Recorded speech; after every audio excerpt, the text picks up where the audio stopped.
Well, so far, no one has accused Richard LePen of pulling them over and presenting himself as a police officer, but we have had several cases like that here in the mid-state over the last few years. News Channel 5's Chris Cannon joins us now. And Chris, it really can be tough to identify whether a plainclothes officer is legit or not, right? Because it's so easy to be an impersonator. Right. Most every department has plainclothes officers in unmarked cars, but there are ways to tell if they're imposters or protectors.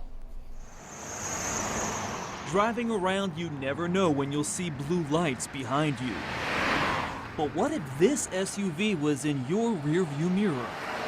Imposters are out there as well. You just need to know the difference. There are certain things to look out for when an unmarked car pulls you over and you see flashing lights, because it could be an app doing that. People, especially when it's dark out and this is very lit up, may be inclined to pull over. But most unmarked police cars will look more like this. Professional police kits usually flash on every side of the car, something too expensive for most imposters. If a car as well lit as this is behind you, chances are they're a real police officer. When someone flashes something shiny at you, it's a little more difficult to decipher. Just because someone has a badge or has a gun doesn't make them a cop. It's easy for an imposter to look legit. Badges can be purchased online. You can actually special order badges to say certain things. So always ask an officer to prove who they are. This police identification gives legitimacy to this badge. 911, what's the location of your emergency? If you still have questions, call 911 and explain your situation. There's no reason that a police officer who's legitimate would ever become upset or enraged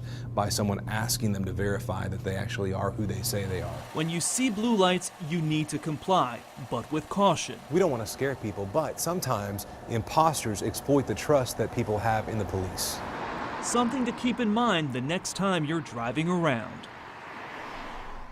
If a plainclothes officer does pull you over, not only will they have that police ID, they should also have a business card. You can ask to see that as well. And if they just flash a badge at you and hide it very quickly, Rory, that should be a red flag. They're trying to hide something. Good advice. All right, Chris, thanks. You know, one of the more troubling cases of a police imposter was in Murray County. Just a year ago this month, remember, someone in a yellow Camaro was pulling over people and robbing them at gunpoint.